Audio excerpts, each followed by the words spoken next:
আল্লাহ বলছেন ওয়াকালিলুম মিনাল আখিরিন।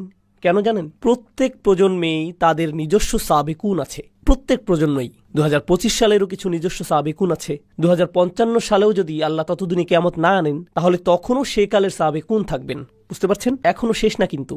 প্রত্যেক জাতিরই নিজস্ব সাবেকুন থাকবেন।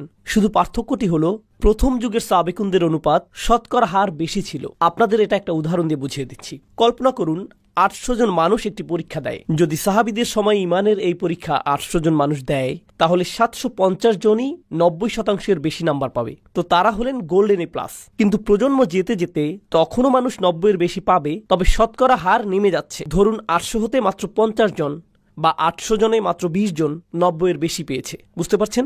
তাই অকলিলুম মিনাল আখিরিন, আরো কম পরবর্তীদের মধ্যে। কম মানুষ না কিন্তু, শতকরা হার কম। সাহাবিগণের সময়ে এ প্লাসের হার বেশি, তাই সামগ্রিক গুণ অনেক অনেক বেশি। আমাদের প্রতিযোগিতা কম, তাই সামগ্রিক গুণ অনেক কম। তবে প্রতিযোগিতা প্রত্যেক প্রজন্মেই থাকে। তো যাই হোক, সূরাতুল ওয়াকিয়ার প্রথম বিষয় হলো আস-সাবিকুন। এই সূরার দ্বিতীয় বিষয় হলো আসহাবুল ইয়ামিন। মা আসহাবুল ইয়ামিন ফাসহাবুল মাইমানাতি মা আসহাবুল মাইমানা। ডান পাশের মানুষজন। আস-সাবিকুনদের সাথে ডান পাশের মানুষজনের পার্থক্য কি? সাবিকুনদের বলতে পারবেন সংরক্ষিত, এক্সক্লুসিভ। আর ডান পাশের যেই মানুষজন হলেন বাকি আমরা সকলে জান্নাতের ইকোনমি ক্লাস। আল্লাহ আমাদের সাবিকুনদের অন্তর্ভুক্ত করে দিন। কিন্তু অন্তত পক্ষে ডান পাশের মানুষজন থাকা মানে তারা জাহান্নামে যাবে না, এরা যাবে জান্নাতে। এরা হলেন দ্বিতীয় বিষয়। ঠিক আছে? এখন অন্যদিকে কারা আছে? ডান পাশে মানুষ আছে, আবার বাম পাশেও মানুষ আছে। এরপর আল্লাহ বাম পাশের মানুষদের নিয়ে বলছেন। 3 ধরনের মানুষ এখন পর্যন্ত। প্রথমে অভিজাত শ্রেণী, এরপর ডান পাশের মানুষ, এরপর বাম পাশের মানুষ, তাই না? এরপর চতুর্থ বিষয়, আল্লাহ কিছু প্রশ্ন করেছেন। তোমরা কি বাচ্চা সৃষ্টি করো নাকি আমরা বাচ্চা সৃষ্টি করি? তোমরা ফসল ফলাও নাকি আমরা ফসল ফলাই? তোমরা আগুন জ্বালাও নাকি আমরা আগুন জ্বালাই? তোমরা আকাশ থেকে পানি নামাও নাকি আমরা আকাশ থেকে পানি নামাই? মানে আল্লাহ মানুষকে আল্লাহ যা সৃষ্টি করেন সেই বিষয়ে চিন্তা করতে বলছেন। মানে আল্লাহ যে সৃষ্টি করেন তা তোমরা কিছুই সৃষ্টি করো না, আল্লাহই সবকিছু সৃষ্টি করেন, তোমাদের কোনো সৃষ্টিশীলতা নেই। এই যে আল্লাহর সৃষ্টিকে চতুর্থ প্রকার বিষয় হিসেবে বলা হচ্ছে 4টি। এখন পর্যন্ত কতগুলো বিষয়? এই বিষয়টি হলো কোরআনের বিশেষত্ব, মহিমা সম্পর্কিত, কোরআনের অসাধারণ গুণ সম্পর্কিত। ছোট ব্যাপার না কিন্তু। 5টি বিষয়। সূরার শেষটি পুরোটা সংক্ষেপে বলে দেয়, কিন্তু এগুলোই প্রধান 5টি বিষয়। সূরাতুর রহমান আমরা পড়ার চেষ্টা করছি, তাই না? সূরাটির প্রথম বিষয় কি আমাকে বলুন তো? আর রহমান ও আল্লামাল কুরআন। প্রথম বিষয়টি কি? কোরআন। সূরাতুল ওয়াকিয়াতে কোরআন কি একটি বিষয় ছিল? কোথায়? বিষয় নাম্বার 5। তাহলে সূরা রহমানে এটা প্রথম বিষয়, আর সূরা ওয়াকিয়াতে এটা পঞ্চম বিষয়। ওকে, সূরাতুর রহমানের দ্বিতীয় বিষয় হলো আল্লাহর সৃষ্টিরা। ওয়াশ-শামসু ওয়াল কামারু বিহুসবান ওয়ান নাজমু ওয়াশ-শাজারু ইয়াসজুদান ওয়াস-সামা রাফাআহা ওয়া ওয়াদাআল মিজান। তাহলে দ্বিতীয় বিষয় কি? আল্লাহর সৃষ্টি। সূরাতুল ওয়াকিয়ার চতুর্থ বিষয় কোনটি ছিল? আল্লাহর সৃষ্টি। সূরাতুর রহমানের তৃতীয় বিষয় হলো বিচার দিবস। কিভাবে পাপীরা বিপদে পড়বে আর জাহান্নামে চলে যাবে। বিচার দিবস আর জাহান্নামের আগুন হলো সূরাতুর রহমানের 3 নম্বর বিষয়। সূরাতুল ওয়াকিয়াতে 3 নম্বর বিষয় কি ছিল? বাম দিকের মানুষ, যারা বিচার দিবসে দাঁড়িয়ে শেষমেশ জাহান্নামে নিক্ষিপ্ত হবে। সম্পর্কটা দেখতে পাচ্ছেন? সূরাতুর রহমানের চতুর্থ বিষয় হলো জান্নাত। ওয়ালিমান খাফা মাকামা রাব্বিহি জান্নাতান। আর যে তার রবের সামনে দাঁড়াতে ভয় করে তার জন্য থাকবে 2টি জান্নাত। আচ্ছা, অন্তত আপনি আল্লাহকে ভয় করেছেন। আপনি সবচাইতে ভালো ছিলেন না, ঠিক আছে, তবে অন্তত তাকে ভয় তো করেছেন। সূরাতুল ওয়াকিয়াতে দ্বিতীয় বিষয় কোনটি ছিল বলুন তো এবার? ডান পাশের মানুষজন অন্তত আল্লাহকে ভয় তো করেছে, তাই তারা জান্নাতে চলে যাবে। সূরাতুর রহমানের শেষ বিষয় হলো অসাধারণ সুপার স্পেশাল ডিলাক্স প্যাকেজের জান্নাত। ইখতিলাফ নিয়ে পরে বলছি, আপাতত সহজ করে বলি, এটা হচ্ছে সবচাইতে সুন্দর। ওয়ামিন দুনিহিমা জান্নাতান, অন্য একটি জান্নাত, আলাদা স্পেশাল জান্নাত। এর মধ্যে আরো অসাধারণ জিনিসপত্র আছে। তো একটা জান্নাত আবার অন্য এক প্রকার জান্নাত, এটাই হলো শেষ বিষয়, স্পেশাল জান্নাত। সূরাতুল ওয়াকিয়ার প্রথম বিষয় কি ছিল? সাবিকুন। সাবিকুন কোথায় যাবে? জান্নাতের সেই স্পেশাল জায়গায়। সূরাতুর রহমানের 5টি বিষয় আর সূরাতুল ওয়াকিয়ার 5টি বিষয়। 1 2 3 4 5 5 4 3 2 1, আয়নার মতো। কোরআন অবিশ্বাস্য রকমের গোছানো। আমরা এখনো সূরাটি শুরু করতে পারিনি, আমরা শুধু পরিবেশটা বুঝতে চেষ্টা করছি। এটা শুধু স্থানটি চেনা, এটা জরুরি, কারণ এর মাঝে আপনি কোরআনের সৌন্দর্য বুঝতে পারবেন, কত গোছানো তা দেখতে পাবেন। আমি জানি না আপনারা মুসলিম বিশ্বে এমনটা দেখেন কিনা, কিন্তু আমি আমেরিকাতে বেড়ে উঠতে গিয়ে কোরআনের ব্যাপারে প্রথম শুধু সমালোচনাই দেখতাম। কলেজে গিয়ে আমি কোরআনের কোনো প্রশংসা শুনিনি, সমালোচনাই হতো। শুধু যে এটার বিষয় তারা অবিশ্বাস করে এরকম না, বরং এর বিন্যাস নিয়েও সমালোচনা করত। এটা নাকি অগোছালো, নির্দিষ্ট গঠন নেই, এসব বলতো। আমি বলতাম, কি বাজে কথা যত সব, সবচাইতে অবিশ্বাস্য গঠন তো এখানেই। তোমরা মনোযোগ দাও না, এজন্য দেখতে পাও না, তাই দেখতেও পাও না। কারণ আল্লাহ এর দরজা অমনোযোগীদের জন্য খুলে ধরেন না, খোলেন না তিনি। আফালা ইয়াতাদাব্বারুনাল কুরআন ওয়ালাউ কানা মিন ইনদি গায়রিল্লাহ লাওয়াজাদা ফীহি ইখতিলাফান কাসীরা। তারা কি তবে কোরআন নিয়ে গভীর চিন্তা ভাবনা করে না? কারণ এটা আল্লাহ ছাড়া অন্য কারো পক্ষ থেকে হলে এতে অনেক অসঙ্গতি দেখতে পেতে। এর মানে হলো, যখন আপনি কোরআনে মনোযোগ দেবেন, আবিষ্কার করবেন যে এটা শুধু আল্লাহর পক্ষ থেকেই হতে পারে, আপনার কাছে পরিষ্কার হয়ে যাবে যে এটা মানুষ থেকে হতেই পারে না, পরিষ্কার হয়ে যাবে। এখন আমরা সূরার সূচনা শুরু করতে প্রস্তুত হলাম, সূরাতুর রহমান। চলুন শুরু করি। কিছু জিনিস আপনাদের জানাতে হবে। আমি নিজেকে দিয়ে শুরু করি। আমার পেশা হলো শিক্ষকতা, জীবিকার জন্য শেখাই। আর শিক্ষকতা পেশায় আমি অনেক কিছুই শিখেছি, আপনাদের সেখান থেকে একটি বলছি, কারণ এই সূরার সাথে সেটা সম্পর্কিত। ক্লাসরুমের ভেতর আমি আরবি শেখাই। আরবি শেখানো কিন্তু কঠিন, অনেক ধরনের হাস্যরস করে ছাত্রদের মনোযোগ ধরে রাখতে হয়, কারণ আরবি ভাষাটি ক্লান্তিকর। যেমনটা আমি আগেও বলেছি, আপনার ঘুমের প্রয়োজন হলে আরবি ক্লাসে ঢুকে যান, জীবনের শ্রেষ্ঠ ঘুম পেয়ে যাবেন। রফা নসব শুরু হতে হতেই আপনি অজ্ঞান। তাই অনেক সময় ধরে আমি ভেবেছি এটা আমি কিভাবে শেখাবো, কি প্রশ্ন জিজ্ঞেস করব, যখন ছাত্ররা উত্তর দেবে সেটা নিয়ে কিভাবে ঠাট্টা করব, সবাইকে কিভাবে জাগিয়ে রাখবো। সেটা কিন্তু এই লেকচারের মতো না। এই লেকচারে আপনাদের আমি শেখাচ্ছি না, কিছু প্রশ্ন করছি আপনাদের, তবে আপনাদের জেকে ধরছি না, আপনাদের নামও জানি না, আর ভুল উত্তর দিলে আপনাদেরকে মুরগিও বানাচ্ছি না।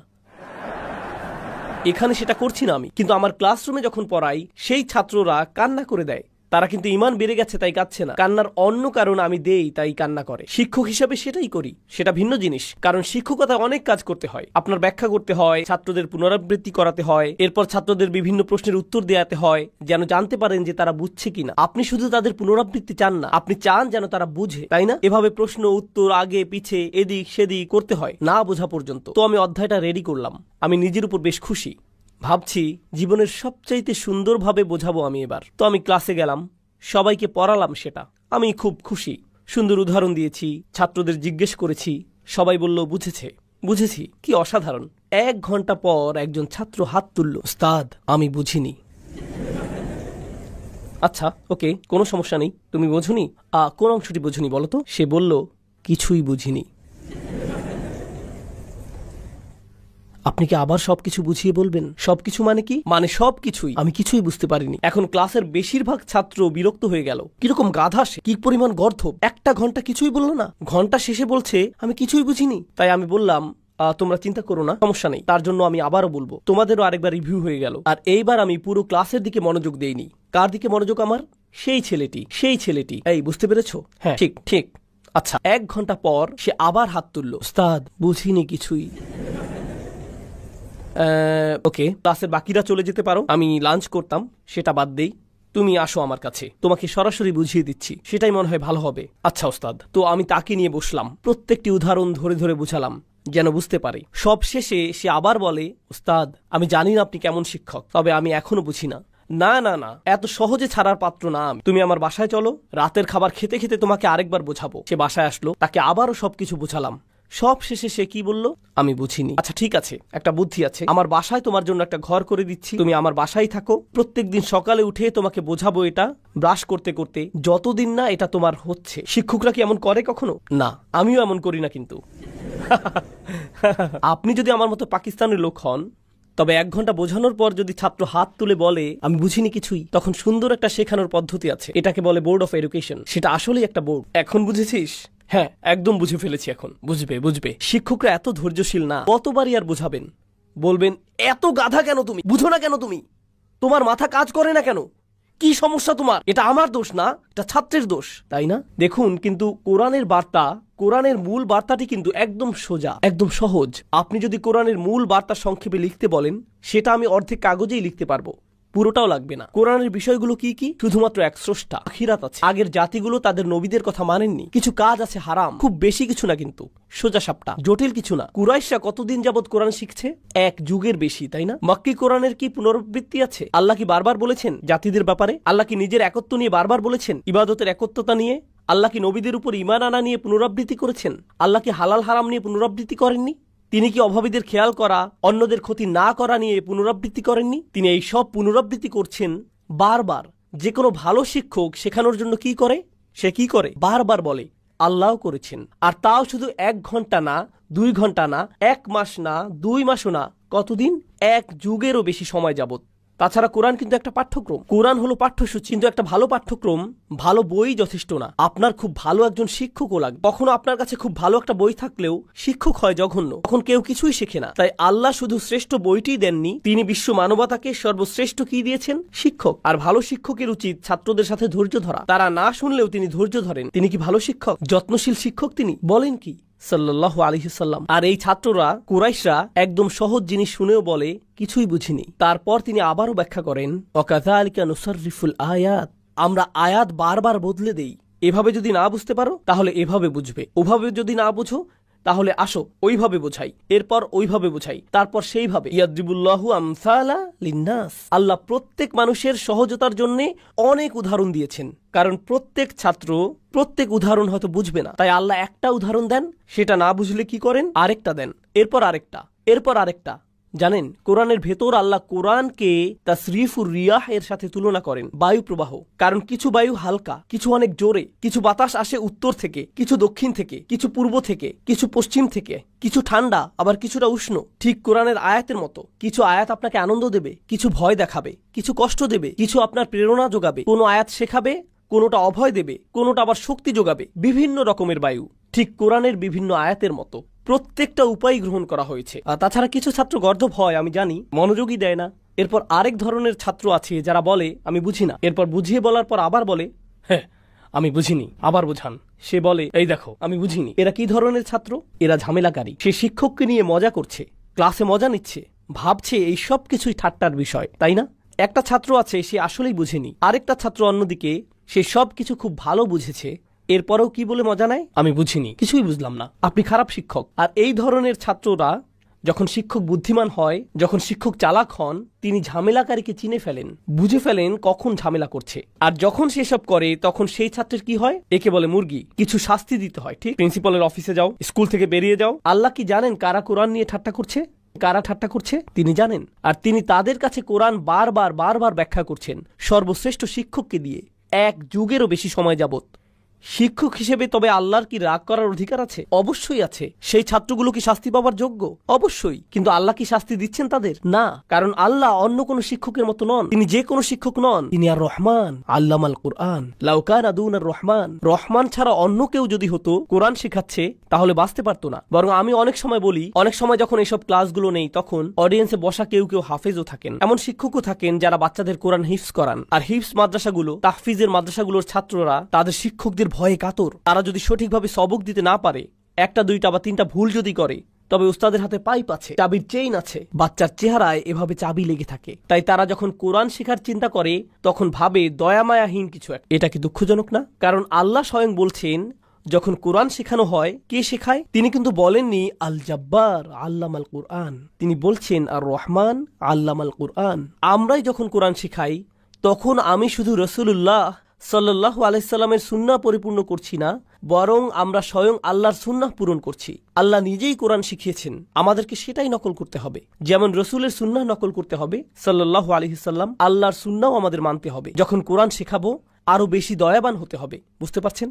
আমাদেরকে আরো দয়া দেখাতে হবে। আল্লাহ যদি কুরাইশদের প্রতি দয়া দেখাতে পারেন, তবে আপনি ছোট বাচ্চাদের সাথেও সেটা পারবেন। সেটা আরো সহজ।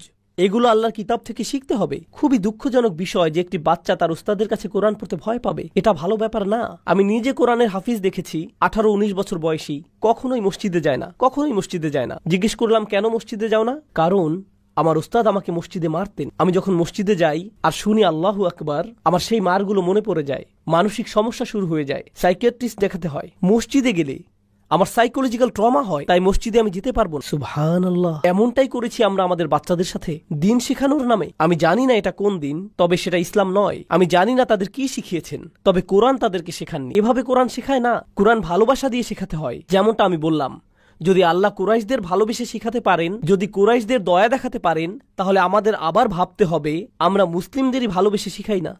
সুবহানাল্লাহ। আচ্ছা, এরপর কি আছে দেখি। ভূমিকা এখনো শেষ হয়নি, ভূমিকা নিয়ে অনেক কথা বলার আছে। আর রহমান অর্থ কি কেউ জানেন? কি? মার্সিফুল। আমি জানি ইংলিশ অনেকেরই প্রথম ভাষা নয়, তবু আপনারা ইংরেজি সম্পর্কে জানেন। মাশাআল্লাহ, এখানে সবারই ইংরেজিতে দক্ষতা অনেক বেশি। আপনাদেরকে মার্সি বা দয়া শব্দের সমস্যাটি জানাচ্ছি। যখন রহমা অনুবাদ করি মার্সি বা দয়া হিসেবে, এখানে একটু সমস্যা আছে, আপনাদের বুঝিয়ে বলছি। যখন আমরা দয়ার কথা বলি তখন তা বলতে ছেড়ে দেয়া বোঝাই। উদাহরণস্বরূপ, সৈন্যরা পুরো গ্রাম ধ্বংস করে দিল, কোনো দয়া তারা দেখায়নি, এর মানে তারা কাউকেই ছাড়েনি। পুলিশ অফিসার আমাকে ফাইন করলো, কোনো দয়া দেখায়নি। আমি বিচারকের কাছে দয়া ভিক্ষা চাইলাম, আমি আমার শিক্ষকের কাছে দয়া ভিক্ষা চাইলাম। আমি প্লেট ভাঙার পর আমার কাছে দয়া ভিক্ষা চাইলাম। দয়া ভিক্ষা চাওয়া মানে আমাকে শাস্তি দেবেন না বলা, বুঝতে পারছেন? বাংলা ভাষায় যখন দয়া শব্দটি ব্যবহার হয় তখন শাস্তির কথাই মাথায় আসে, তখন শাস্তির চিন্তাই মাথায় আসে, যে সেই শাস্তি থেকে মুক্তি হলো। অর্থাৎ আপনার অবচেতন ভাবেই শাস্তির কথা চলে আসে, অর্থাৎ আপনার মনে অবচেতন ভাবেই শাস্তির কথা চলে আসে। সেই শাস্তি থেকে মুক্তি পাওয়াটাই দয়া। এখন এখানে কয়জন আছেন টেক ইন্ডাস্ট্রিতে, টেকনোলজি ইন্ডাস্ট্রি, প্রোগ্রামার? আচ্ছা, আপনারা ডিফল্ট বিষয়টা তো বোঝেন। দয়া শব্দের ডিফল্ট পজিশন হলো শাস্তি, কিন্তু রহমা শব্দে শাস্তির কোনো বিষয়ই নেই। আপনাকে শাস্তি থেকে মুক্তি দেওয়া হচ্ছে না এখানে যখন রহমা উচ্চারণ করেন, এটা আসেই না একদম। এটাই হলো রহমার বদলে দয়া শব্দ ব্যবহারের সমস্যা। তাহলে রহমা শব্দটি কোত্থেকে আসে? এটা আসে রাহম শব্দ থেকে, যার প্রকৃত অর্থ হলো মায়ের পেট, গর্ভ। রাহম হলো মায়ের গর্ভ। যখন অন্তঃসত্ত্বা কোনো মহিলার কথা চিন্তা করেন, তার পেটে একটি বাচ্চা চিন্তা করেন, শাস্তির কথা মনে হয়? তাহলে বলুন তো কি চিন্তা করেন? একজন মহিলা, তার পেটে একটি বাচ্চা, হয়তো 3 মাসের অন্তঃসত্ত্বা বা 5 মাস, 6 মাস, হয়তো পেটের ভেতর বাচ্চাটির লাথি মারার বয়স হয়েছে। যেমন আমার মা বলেছিলেন, আমি নাকি এমন করতাম, আমি মনে হয় টায়ার্ড হয়ে হাত পা বেশি ছোড়াছুড়ি করতাম পেটের ভেতর মধ্যরাতে। তো ভালো, মা তার বাচ্চার ব্যাপারে কি অনুভব করে? সে এখনো বাচ্চাটি দেখেনি, এখনো দেখেনি নিজের সন্তানকে। তার অনুভূতি কি? ভালোবাসা। প্রথম যে শব্দটি মাথায় আসে সেটা কি? ভালোবাসা। দ্বিতীয় যে শব্দটি মনে আসে তা হলো সুরক্ষা। সে টেবিলের কোণাগুলো খেয়াল করে, নিজে নিরাপদ থাকতে চায়, এক পাশে ফিরে শোয়, তাই না? দেখে শুনে খাওয়া দাওয়া করে, সর্বক্ষণ পেটের বাচ্চাকে আদর করে। যে আদর যত্ন করে, যে ভালোবাসে, যে আদর যত্ন করে, যে জিনিসকে যত্ন, ভালোবাসা আর সুরক্ষা দেয়া হয়। আচ্ছা, অন্যদিকে বাচ্চাটি, তার জন্য কি মায়ের কষ্ট হচ্ছে? সে মায়ের খাবার খাচ্ছে, মহিলাটি খায় আর সে তার পুষ্টি নিয়ে নিচ্ছে, আর সে ভেতরে থাকে। আমি আপনি মায়ের পেটের ভেতর যখন ছিলাম, কোনো ভাড়া দিতে হয়নি, খাবারের অপেক্ষা করতে হয়নি, এমনি এমনি এসেছে, নিজেদেরকে পরিষ্কার করতে হয়নি, কিছুই করতে হয়নি। তাছাড়া জন্ম হবার সময় তাকে প্রায় মেরেই ফেলেছিলাম, তাই না? প্রায় মেরেই ফেলেছিলাম। আর যদিও মাকে মেরেই ফেলেছিলাম প্রায়, তবুও আমাদেরকে ভালোবাসে। বের হবার পর থেকেই অন্য যে কেউ আপনার রক্তপাত করলে আপনি তাকে ভালোবাসবেন না। আমরা আমাদের মায়েদের রক্ত ঝরিয়ে মৃতপ্রায় করে ফেলি, মৃত্যুর কাছাকাছি। আর যখনই বের হয়ে আসি আমরা, তখন আমাদের জন্য তার ভালোবাসা আগের চাইতে আরো বেড়ে যায়। এটা কিন্তু আর অন্য কারোর সাথে ঘটে না, কোনো সম্পর্কের সাথেই ঘটে না। এখানে আপনি কিছুই দেন না, শুধুই নেন। আমি যা বোঝাতে চাচ্ছি তা হলো, আপনি কখনোই কিছু দেন না, শুধুই কি, আর তিনি আপনাকে আরো বেশি বেশি কি দেন? আরো ভালোবাসা। আপনি আরো নিতে থাকেন, তিনি আরো ভালোবাসতে থাকেন। তাছাড়া দেখুন, তিনি প্রায় মারাই যাচ্ছিলেন, এত রক্তপাত হয়েছিল, মাত্রই সার্জারি থেকে উঠলেন, আর আপনার জন্মের সাথে সাথে কি হলো? তার আপনাকে খাওয়াতে হচ্ছে। আর অনেক মহিলাদের কাছেই বাচ্চাকে খাওয়ানো অনেক সময় রক্তপাতের মতো মনে হয়। যে কেউই সার্জারির ভেতর দিয়ে গেলে বলে, আমার 6 সপ্তাহের ছুটি লাগবে, আমার 2 মাসের ছুটি চাই, আমার ছুটি লাগবে, ভ্যাকেশন লাগবে। জন্ম দেবার পর কি কোনো মা 2 মাসের ছুটি পান? না। আপনার পা ভাঙলে 6 মাসের ছুটি পান। তিনি বাচ্চা প্রসব করলেন আর ফুল টাইম মায়ের দায়িত্ব পালন করা শুরু করে দিলেন। কখন থেকে? বাচ্চাটি জন্মানোর মুহূর্ত থেকেই, বাচ্চা হবার মুহূর্ত থেকেই। আর বাচ্চাটি তাকে কি ফেরত দেয়? তিনি বাচ্চাটিকে দুধ দেন, ভালোবাসা দেন, সুরক্ষা দেন। বাচ্চাটা ধন্যবাদ বলে একবারও? বাচ্চাটা তাকে কোনো বেতন টেতন দেয়? বাচ্চাটি তার জন্য কোনো কিছু করে না। ঘুমহীন রাত। বেশির থেকে বেশি বাচ্চাটি যেটা করবে তা হলো তার গায়ে পেশাব করে দিবে, মলত্যাগ করে দিবে, বমি করে দিবে মায়ের গায়ে। আর যখন বাবু হাগু করে দেয় তখন মা বলে, ওয়াও কি কিউট, এরপর পরিষ্কার করা শুরু করে দেয়। কোনো সমস্যা নেই, আমার বাবুটা। তিনি ডায়াপার বদলাচ্ছেন আর বাচ্চা তার দিকেই মেরে দিচ্ছে, আর তিনি হাত দিয়ে ঠেকাচ্ছেন। আমি জানি না কিভাবে করে তারা, কিন্তু করে। এটাই হলো কোন শব্দ? রাহম। এখান থেকেই আসে কি? রহমা। এখান থেকেই আসে আল্লাহর কোন নাম? আর রহমান। আমরা আল্লাহকে কোনো সৃষ্টির সাথেই তুলনা করতে পারবো না, কিন্তু আল্লাহর সাথে আমাদের যেই সম্পর্ক আছে, আপনি যদি একটু ধারণা করতে চান, যে কারণে সেই হাদিসটি আছে, সাম্মাইতুকা বিসমি, আল্লাহ মায়ের গর্ভের সাথে কথা বললেন আর বললেন, আমি তোমাকে আমার নাম দিয়ে নামকরণ করেছি। এটা শুধু ভাষাগত সম্পর্ক না, নবী সাল্লাল্লাহু আলাইহি সাল্লামের হাদিসেও এটা পাওয়া যাচ্ছে। এক হাদিসে কুদসিতে তিনি মায়ের গর্ভের দিকে তাকিয়ে বললেন, যে গর্ভ আল্লাহ সৃষ্টি করেছেন, আমি আমার নাম দিয়ে তোমার নামকরণ করেছি। এর একটি কারণ আছে, সেটা হলো আল্লাহ আপনার কি হয় তা যদি একটু ধারণা পেতে চান, আপনি পুরোটা বুঝবেন না। তবে সেই অসীম সাগরের যদি এক বিন্দু পেতে চান, তবে কার কথা চিন্তা করবেন? আপনার মায়ের কথা ভাববেন। ওয়ালিল্লাহিল মাসালুল আ'লা। আপনার মায়ের সাথে সম্পর্কে কোন দিকটা? তা হলো আপনি তার থেকে শুধুই নেন আর তিনি কি শুধুই দেন। আপনি কখনোই ধন্যবাদ দেন না, তবুও তিনি দিতেই থাকেন। আপনি কখনোই তাকে মনেও করেন না, তবুও তিনি আপনার প্রতি ভালোবাসা বাড়াতেই থাকেন। মুসলিমদের কথা চিন্তা করুন। মুসলিমরা বলে, তালিবুল ইলমরা বলে, আমি তাফসির শিখতে চাই, আমি ওই শায়েখের কাছে পড়তে চাই, এই শায়েখের কাছে শিখতে চাই, সেই আলিমের কাছে পড়তে চাই, আমি এই সূরা ওই সূরা আর ওই সূরাটা শিখতে চাই। কখনো তারা পৃথিবীর এই মাথা থেকে ওই মাথায় চলে যায় শুধু আল্লাহর কিতাব শিখতে, ঠিক না? আর কি সম্মান বোধ করছে যে শায়েখের কাছে শিখতে পারছে। কুরাইশরা, আবু লাহাব, আবু জাহাল, এই লোকগুলো, এরা কি কোরআন শিখতে চায়? তারা কোরআনের একটি আয়াতও পাওয়ার যোগ্য না, তবুও আল্লাহ তাদের পুরো একটি সূরা দিয়ে দিলেন। এরপর তিনি দিলেন আরেকটি সূরা, এরপর তিনি দিলেন আরেকটি সূরা। তারা যখন এটাকেও ধাক্কা দিয়ে সরিয়ে দিল, আল্লাহ তাদের কি দিলেন? আরেকটি সূরা। প্রত্যেকটি সূরা আল্লাহর থেকে রহমত কিনা। আল্লাহ চাইলে তাদের আরো অনেক কঠিন কিছু দিতে পারতেন, ঠিক না? আল্লাহ তাদের শাস্তি দিতে পারতেন, ঠিক কিনা? কিন্তু প্রত্যেকবার এমন করার পর আল্লাহ তাদের কি দেন? আরেকটি সূরা। আল্লাহর কাছ থেকে আরো রহমা তার পক্ষ থেকে। তাছাড়া কোরআন কি? কোরআন হলো আল্লাহ আপনার সাথে কথা বলছেন। কোরআন হচ্ছে আপনার সাথে আল্লাহর কথা। যখন আপনি কাউকে অপমান করেন, তারা প্রথমে যেটা করে তা হলো তারা আর আপনার সাথে কথা বলে না। কাউকে অপমান করলে তারা আপনার সাথে কথা বন্ধ করে দেয়। এই লোকগুলো শুধু আল্লাহকেই অপমান করছে না, তারা আল্লাহর হাবিব সাল্লাল্লাহু আলাইহি সাল্লামকে অপমান করছে, তারা আল্লাহর রসুল সাল্লাল্লাহু আলাইহি সাল্লামকে অপমান করছে, তবুও আল্লাহ তাদের সাথে কথা বলছেন। এরপর তিনি রাসূলকে বলছেন, ফাসবির আলা মা ইয়াকুলুন, আপনি ধৈর্য ধরুন, আমি জানি তারা আপনাকে মন্দ কথা বলছে। ওয়ালাকাদ না'লামু আন্নাহু ইয়াকিদু সাদরুকা বিমা ইয়াকুলুন, আমি জানি আপনার অন্তর বদ্ধ হয়ে আসে তাদের কষ্টকর কথাগুলোর কারণে, তবুও তাদের কাছে গিয়ে বোঝান। এটাকেই বলা হয় আর রহমান। কোনো মানুষই এটা করতে পারে না। আমি আপনাদের জানি না, মুসলিম হিসেবে আমি আপনাদেরকে ভালোবাসি, কিন্তু কেউ যদি আমাকে এসে বলেন আপনি হচ্ছেন একটা শয়তান, আপনি খারাপ, মানুষকে বিভ্রান্ত করছেন, আপনি কাফির, আপনি এটা, আপনি ওটা, অনেক গালমন্দ করলেন, এরপর আমার মাকে নিয়ে কথা বললেন, আমার বাবাকে নিয়ে কথা শোনালেন, আমার স্ত্রীকে নিয়ে মন্দ কথা বললেন, আমার মেয়েদেরকে নিয়ে খারাপ কথা বললেন, আমার বোনকে নিয়েও, আমি কিন্তু আংশিক পাঠান, তাই সাবধান। অন্তত পক্ষে আমি বলবো আমি চলে যাচ্ছি, আমি ফানার ছাড়ছি, আমি দোহা ছাড়ছি, আমি আর কখনোই দোহা ফিরে আসবো না। কেন? কেউ বলল আপনি আর দোহাতে কেন যান না? একটা লোক ছিল, সে আমার কাছে এসে যা যা বলল, আমি আর যেতে চাই না ওখানে। আপনারা সবাই কি আমাকে অপমান করেছেন নাকি শুধু একজন? শুধু একজনই যথেষ্ট আমার বিরক্ত হবার জন্য। দরকার নেই। রাসূলুল্লাহ সাল্লাল্লাহু আলাইহি সাল্লাম কোরআন তেলাওয়াত করছেন এই লোকগুলোর কাছে, আর তারা তাকে অপমান করেই যাচ্ছে। আমি তো কিছুই না। কেউ এসে আমাকে অপমান করলে আমি কি বলি? এই জানো আমি কে? আমি ইউটিউবে আছি, দেখে নিও কে আমি। কেউ যদি রাসূলুল্লাহ সাল্লাল্লাহু আলাইহি সাল্লামকে অপমান করে, তবে হ্যাঁ, তার অধিকার আছে বলার, আল্লাহ বলেছেন ওয়ালামু আন্না ফীকুম রাসূলুল্লাহ। এটা ছোট কোনো বিষয় না। আর সেই একই নবী সাল্লাল্লাহু আলাইহি সাল্লাম তাকে আবু জাহাল অপমান করলো, অথচ পরদিনই তিনি ফিরে এসে আবু জাহালের সাথে আবারও কথা বললেন। আর আবু জাহাল যে এমন এক জাহিল লোক, জাহিলিয়াতের বাপ, সে তাকে বলছে তোমার কি গতকাল যথেষ্ট হয়নি? আরো কিছু কথা শোনাবো আজকে তোমাকে। তাকে সে আরো বাজেভাবে পরদিন অপমান করলো।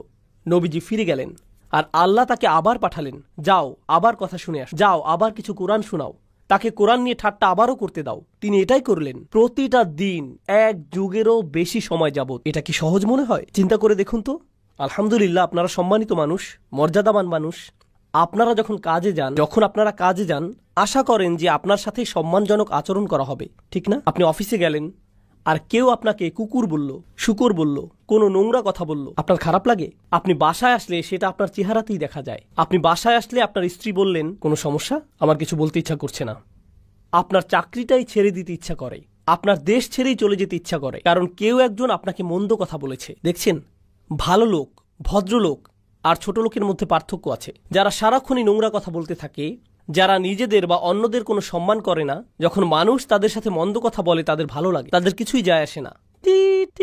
নোংরা কথা বললো, তারা আরো নোংরা কথা বলে দেয়। কিন্তু যারা ভদ্রলোক, তাদের এসব সহ্য হয় না, এসব কথা তাদেরকে কষ্ট দেয়। যেমন আরবরা বলে, রুব্বা কওলিন আশাদ্দু মিন সাউল, কোনো কোনো কথা মারের চাইতেও বেশি কষ্ট দিতে পারে। রাসূল সাল্লাল্লাহু আলাইহি সাল্লাম হলেন সবচাইতে মর্যাদাবান ব্যক্তিত্ব, কিন্তু তাকে শুনতে হচ্ছে সবচাইতে মন্দ নোংরা কথাগুলো বারবার বারবার বারবার।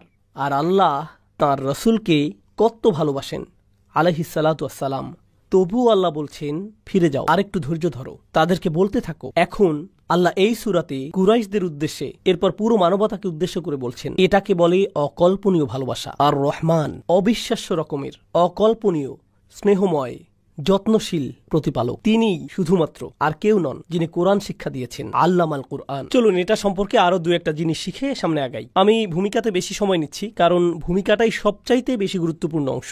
এই শুরুটা আপনারা বুঝলে বাকি সবকিছুই সহজ হবে, আর শুরুটা না বুঝলে আর কোনো কিছুই বোধগম্য হবে না। ঠিক আছে, এজন্য সময় নিচ্ছি। আরবি ভাষার ব্যাকরণে জুমলা আল ফেলিয়া এবং জুমলা আল ইসমিয়া দুইটা বিষয় আছে। শুনে মনে হয় সহজ বিষয়, আপনারা আরবি না বুঝলেও সমস্যা নেই, ব্যাখ্যা করছি। কখনো আপনারা আরবিতে বলেন, আমি সহজে অনুবাদ করছি, আল্লাহ কোরআন শিখিয়েছেন, সহজ, আল্লাহ শিখিয়েছেন কোরআন। কিন্তু যদি বলেন প্রকৃতপক্ষে একমাত্র আল্লাহ তিনি কোরআন শিখিয়েছেন, এটা কিন্তু অন্যরকম। যখন বলেন প্রকৃতপক্ষে একমাত্র আল্লাহ তিনিই কোরআন শিখিয়েছেন, এর মানে আসলে বোঝাচ্ছেন ঘুণাক্ষরেও ভেবো না যে এটা অন্য কেউ, শুধুমাত্র একমাত্র কে? আল্লাহ আজ্জা জাল্লা। কারণ তিনি বলেন আর রহমান আল্লামাল কোরআন। আর আপনি এখানে বসে শুনছেন, বা আমি বসে বসে তাফসির পড়ছি আমার অফিসে, যখন আপনি কোনো লেকচার শুনছেন, আপনার গাড়িতে কোরআন সম্পর্কে শিখছেন, যখন আপনি কোনো সূরা মুখস্থ করছেন, যখন কোনো বাচ্চা উস্তাদের কাছে বসে নুরানি কায়দা শিখছে, যখন কেউ তাজবিদ শিখছে, যখন কেউ তার শাইখের কাছে বসে তাফসির শিখছে, তার একজন শিক্ষক আছেন, সেই শিক্ষকেরও আছে একজন, আবার সেই শিক্ষকেরও আরেকজন শিক্ষক আছেন। এভাবে পেছনে যেতে যেতে তাদের শিক্ষককে রাসূলুল্লাহ সাল্লাল্লাহু আলাইহি ওয়াসাল্লাম। আর কে রাসূলুল্লাহর শিক্ষক? জিবরাইল আলাইহিস সালাম। আর জিবরাইলের শিক্ষককে আল্লাহ। মূলত আপনি সরাসরি আল্লাহর সাথে সম্পর্কিত। যখন আপনি কোরআন শিখছেন, তখন এই পুরো চেইনটা, আল্লাহ বলছেন এই চেইন ভুলে যাও, শুধু মনে রাখো আমি তোমাকে শেখাচ্ছি। আপনি সরাসরি সম্পর্কিত, আল্লাহই আপনার শিক্ষক। এই প্রথম পয়েন্টের গুরুত্বটা বুঝলে আমি আপনাদেরকে প্রথম বিরতি দেব। অনেকক্ষণ কথা বলেছি। আমেরিকাতে কখনো কখনো শিক্ষার্থীরা তাদের ইউনিভার্সিটি নিয়ে অনেক গর্ববোধ করে। কেউ বলছে আমি হার্ভার্ডে পড়েছি, আমি কলম্বিয়াতে পড়েছি, ইয়েল ইউনিভার্সিটিতে পড়েছি, ইসলামিক স্টাডিজে কেউ বলে আমি পড়েছি উম্মুল কোরাতে, আমি জামিয়া ইসলামিয়া মদিনাতে পড়েছি, আজহারে পড়েছি, আমি এই মাদ্রাসায় পড়েছি, ওই মাদ্রাসায় পড়েছি, আমি অমুক শাইখের কাছে পড়েছি, আমি অমুক কারীর কাছে যা যা পেয়েছি। মানুষ এসবে গর্ববোধ করে কিনা? তো আপনি যখন কোনো গুরুত্বপূর্ণ কারো কাছে পড়েন, আপনি সেটার কারণে গর্ববোধ করেন। আপনি কোনো ভার্সিটি থেকে গ্রাজুয়েশন করেন, বলেন উনিই কিন্তু আমার শিক্ষক। তাই নাকি? উনি আপনার শিক্ষক? ওয়াও! আপনি শায়েখ অসামের কাছে পড়েছেন, তার মানে আপনিও নিশ্চয়ই অসাম। আপনি সেটা আপনার সিভিতে দিয়ে দেন, কারণ আপনি গর্বিত এটা নিয়ে, আপনাকে সম্মান দেয়। আর মানুষ শুধু ইসলামের শিক্ষাতেই এমন করে না, যে কোনো শিক্ষাতেই এমন করে। ডাক্তাররা কোন মেডিকেল কলেজ থেকে পড়েছেন তা বলতে ভালোবাসেন। পিএইচডি প্রফেসর কোথা থেকে তার পিএইচডি করেছেন সেটা বলতে ভালোবাসেন, ঠিক কিনা? আমরা মাত্রই বললাম আমাদের শিক্ষককে, আপনার শাইখের একজন শিক্ষক আছে, তার একজন শিক্ষক আছে, কিন্তু সর্বপ্রধান শিক্ষককে, মানে এর চাইতে বড় ডিগ্রি আপনি পেতে পারেন না, এর চাইতে বড় সম্মান আর হতে পারে না যে আপনি বলবেন আল্লাহ আমার শিক্ষক আর রহমান আমার শিক্ষক। আমি বলতে চাচ্ছি কোরআন শিক্ষা আপনাকে এমন সম্মান এনে দেবে যা আর কোথাও খুঁজে পাবেন না। এর চাইতে বড় অর্জন আর নেই, এর চাইতে উচ্চতর ডিগ্রি আর নেই, এর চাইতে উচ্চ কোনো সম্মান নেই, আর কোনো কিছুতেই এই সম্মান নেই যা কোরআন শিক্ষায় আছে। কারণ এখানে আপনি আর রহমানকে নিজের শিক্ষক হিসেবে পেয়েছেন। আর সাধারণত যখন আপনার শিক্ষক থাকে, আপনি অন্যদের সেটা দেখাতে পছন্দ করেন, এটা আমার ডিগ্রি, এখান থেকে আমি ইজাজা পেয়েছি। কিন্তু যখন আর রহমানকে শিক্ষক হিসেবে পান, আর সেটা কাউকে দেখানোতে কিছু যায় আসে না, এটা এতই একান্ত যে নিজের কাছেই রেখে দেন, আর রহমান আমার শিক্ষক। আপনার অন্য কারো থেকে সম্মান নেবার প্রয়োজন নেই, কারণ কে আপনাকে সম্মান দিচ্ছেন? আর রহমান। কারণ তিনি আপনাকে নিজের স্কুলে অ্যাডমিট করেছেন, আপনি ভর্তি হতে পেরেছেন, আপনি তার সাথেই সরাসরি সংযুক্ত, সেটাই আপনার জন্য যথেষ্ট। আপনার আর তার মাঝে একটি গোপন জিনিস, সুবহানাল্লাহ। মানুষ এই পৃথিবীতে সম্মানের পেছনে ছুটছে, মানুষ সম্মানের পেছনে ছুটছে। তারা মনে করে তাদের সম্মান আসবে টাকা থেকে, কেউ ভাবে সম্মান আসবে তাদের গাড়ি থেকে। আরব দেশে এমনটা না, আবার না, দাঁড়ান, অনেকে ভাবে তাদের কাপড়ের ব্র্যান্ড থেকে সম্মান আসবে, কিংবা হাতের ঘড়ি, এসব থেকে নাকি সম্মান আসবে। অনেকে ভাবে তাদের সাথে কাদের কাদের যোগাযোগ আছে তা থেকে সম্মান আসবে, আমি তাকে চিনি। অনেকে ভাবে কার সাথে সেলফি তুলেছে সেটা দিয়ে সম্মান আসবে, মনে করে এসব থেকে সম্মান আসবে। মর্যাদা, মর্যাদা তখনই আসবে যখন আল্লাহকে নিজের শিক্ষক করে নিবেন, আল্লাহ আপনাকে সম্মান দিবেন। আর যখন আল্লাহ আপনাকে সম্মান দেন, তখন আল্লাহর সৃষ্টিও সেটাই করে। আপনাকে তাদের কাছে গিয়ে সম্মান অর্জন করতে হবে না, তারা এমনিতেই দেবে, কারণ আপনি সম্ভাব্য সবচাইতে সম্মানিত স্থানেই আছেন। আপনাকে মানুষের সম্মানের আশায় ছুটোছুটি করতে হবে না, এমন করতে হবে না। আপনাকে শুধু আল্লাহর দেয়া সম্মানটাই অর্জন করতে হবে।